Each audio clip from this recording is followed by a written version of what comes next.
चलिए दोस्तों, तो हम कर रहे थे डिजर्शन की बातें कि डिजर्शन क्या है। जैसे कि डिजर्शन के बारे में आपने पढ़ा कि अगर एक हस्बैंड ने, जो कि डिजर्टर है, उसने अपनी वाइफ को डिजर्ट कर दिया, छोड़ दिया, लगातार 2 सालों तक they are not living jointly, लगातार 2 सालों तक they are not living jointly, और यहां पर हस्बैंड की मर्जी से नहीं हुआ, उसने इंटेंशनली किया, और वाइफ डिजर्टेड जो है उसकी मर्जी के अगेंस्ट हुआ and she was not willing for that.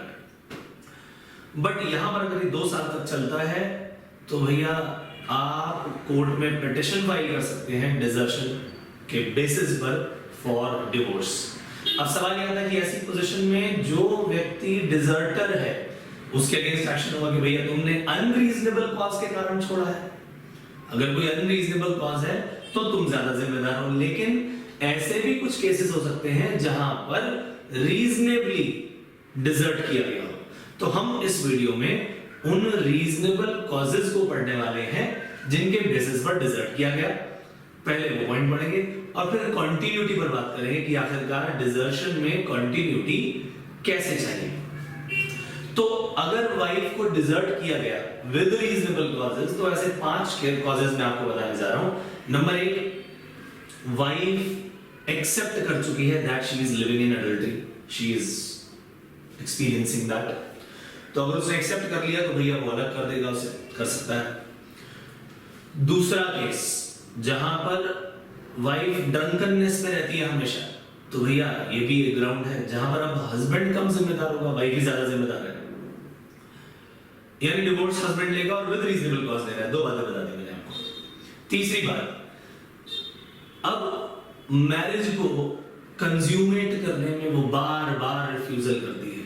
ये बात थोड़ी सी मैंने पहले भी डिस्कस की। तो मैरिज को कंज्यूमेट करने में जब वो बार बार रिफ्यूजल करेगी, अगेन हस्बैंड में go for desertion and on the basis of that he can go for divorce.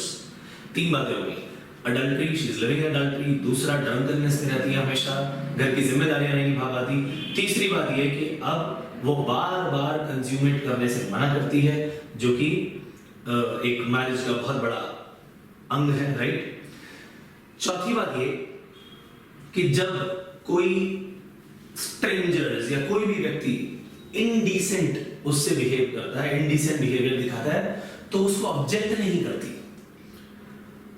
और ये एक हस्बैंड के लिए बहुत बहुत संगीन बात है, राइट, है नहीं।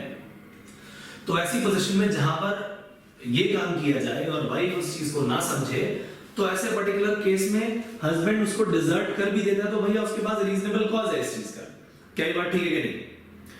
तो अब इसके अलावा एक और चीज आती है कि भाई वो परसिस्टेंटली अननेचुरल ऑफेंस का, कि उसने अननेचुरल ऑफेंस किया है, इसका इल्जाम लगाती है। तो ऐसे केस में अगर परसिस्टेंटली इल्जाम लगाया जाए तो भैया कौन रहेगा एक साथ में? ठीक बात है कि नहीं? और वो झूठा चार्ज है, फॉल्स चार्ज है, तो इन सभी केसेस में एक रीजनेबल ग्राउंड बनता है जिसके बेसिस पर अलग किया जा सकता है। बस यहां पर कभी लाइबिलिटी ज्यादा डिजर्टर की हो जाएगी तो कभी डिजर्टेड की। तो डिजर्शन में it depends upon unreasonable cause या रीजनेबल कॉज। लेकिन अगली बात जो इसमें आती है, जो बहुत ही इंपॉर्टेंट है दोस्तों, वो ये कि आखिरकार कंटिन्यूटी कितनी इंपॉर्टेंट है। जैसा कि मैंने पहले भी बताया कि 2 साल तक अगर 2 साल तक लगातार डिजर्शन में रहे तो भैया लीगली आप पिटीशन फाइल कर सकते हो डिजर्टर के खिलाफ। एक बात आपको समझनी पड़ेगी कि 2 साल का इंतजार नहीं, मान लो वो 3 साल हो जाते हैं, मान लो वो 4 साल हो जाते हैं, 4 साल बाद भी पिटीशन फाइल किया जा सकता है। ध्यान रखिए, जब तक पिटीशन फाइल नहीं किया, डिजर्शन का ऑफेंस तब तक इनकोएट रहता है।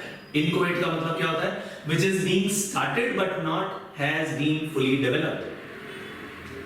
तो ऐसे पर्टिकुलर केस में जो डिजर्टर है, डिजर्टर, उसके खिलाफ केस दायर किया जा सकता है बशर्ते वो इस पीरियड में, यानी पिटीशन फाइल करने से पहले वापस उसे एक साथ रहने के लिए मना लेता है और अपनी गलती मान लेता है और रीजनेबल कॉजेस के बेसिस पर वो वापस इकट्ठे रहने लग जाते हैं।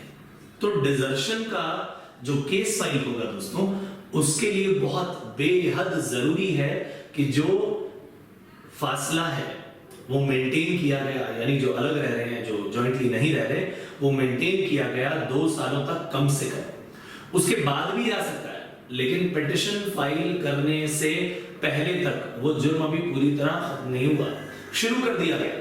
अब वो कब परवान चढ़ेगा, कब उसके अगेंस्ट, जैसे ही पिटिशन फाइल किया गया तब उसके अगेंस्ट वो केस फाइल होगा, तब वो डिजर्शन के लिए, ऑफेंस के लिए लायबल माना जाएगा। लेकिन मैं फिर बोलता हूं, अगर उससे पहले ही आकर के, पिटिशन फाइल करने से पहले ही आकर के वो एक साथ रहना शुरू कर दे, तो ऐसे पर्टिकुलर केस में डिजर्शन का केस फाइल हुआ ही नहीं। तो ऐसे केस में जो 2 साल की कंटिन्यूटी थी वो खत्म हो गई, अब उनके बीच के फासले खत्म हो गए, तो फिर ये डिवोर्स का बेसिस नहीं बनेगा।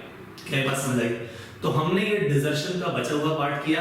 अब मैं अगले पॉइंट पर जा रहा हूं, जो है कन्वर्जन। कन्वर्जन ये वो 4th पॉइंट है जिसके बेसिस पर या तो जुडिशियल सेपरेशन या फिर डिवोर्स के लिए केस दायर किया जा सकता है। कन्वर्जन का मतलब ये हो गया, because we are dealing with Hindu law. अब हिंदू लॉ में दोनों पार्टीज हिंदू हैं, बोलिए हाँ या ना, हस्बैंड भी और वाइफ भी। मान लीजिए आइदर ऑफ देम, यानी इनमें से दोनों में से कोई भी। अब ये अपना रिलीजन बदल देते हैं, रिलीजन में चेंज ले आते हैं। यानी चेंज क्या कि अब वो हिंदू ना होकर के अपने इस रिलीजन को कन्वर्ट कर लेते हैं। कन्वर्ट किसमें कर लेते हैं? या तो मान लीजिए इस्लाम में, या जुडाइज्म में, या क्रिश्चियनिटी में। तो कहने का मतलब ये है कि अगर वो कोई और धर्म अपना लेते हैं एक्सेट्रा, मतलब जो भी और धर्म होंगे उन सभी धर्मों की बात हो रही है, कि अगर वो अपना ये धर्म छोड़कर, हिंदू धर्म छोड़कर अपने आप को कन्वर्ट कर लेते हैं, तो ऐसे पर्टिकुलर केस में क्या होगा? वो आपस में इस बेसिस पर डिवोर्स ले सकते हैं। तो दोस्तों ऐसे तो अब कई केसेस आ रहे हैं जहां पर ऑलरेडी हस्बैंड और वाइफ दोनों अलग अलग धर्म के, वो कोर्ट मैरिज करते हैं या दोनों धर्मों से मैरिज करते हैं और दोनों मिलकर चलाते हैं लाइफ। मतलब ऐसे एग्जाम्पल वैसे तो दुनिया में हो सकता है कई हो, लेकिन क्योंकि हम ज्यादातर मीडिया, फिल्म इंडस्ट्री इनसे प्रभावित रहते हैं, तो ऐसे सभी केसेस में बहुत सारे केसेस नजर आते हैं। जैसे कि Aamir Khan, he is a Muslim but he is married to one lady who was Hindu. जैसे कि Shahrukh Khan, he is a Muslim but he is married to a lady which is, she is a Hindu. अब it all depends कि वो आखिरकार किस तरीके से इस रिलेशन को चलाते हैं। Are you getting my point? तो उन लोगों ने इस पर्टिकुलर केस में धर्म को एक तरफ रखा, व्यक्ति एक दूसरे के साथ आए और वो आपस में निभा रहे हैं। हो सकता है भाई हिंदू त्योहार आए तो शाहरुख खान भी हिंदू त्योहारों को अच्छी तरह मना रहे हैं, मुस्लिम त्योहार आता है तो भाई वो लेडी भी, जो उसकी वाइफ है, वो भी उसको अच्छी तरह से निभाती है। तो कहने का मतलब ये है, लॉ कहता है भाई अगर दो व्यक्ति आपस में खुश हैं किसी तरह से, तो भैया ठीक है, खुश रहे। अलग धर्मों का संगम भी हो गया तो भी वो खुश है। और ऐसा भी हो सकता है कि दोनों एक धर्म के हम अगर खुश नहीं है, तो हम वहां पर इस डिवोर्स की बात करते हैं, राइट। मुस्लिम लॉ में भी इस तरह से तलाक के बहुत सारे रीजंस बताए गए हैं, उसका प्रोसेस बताया गया है, राइट।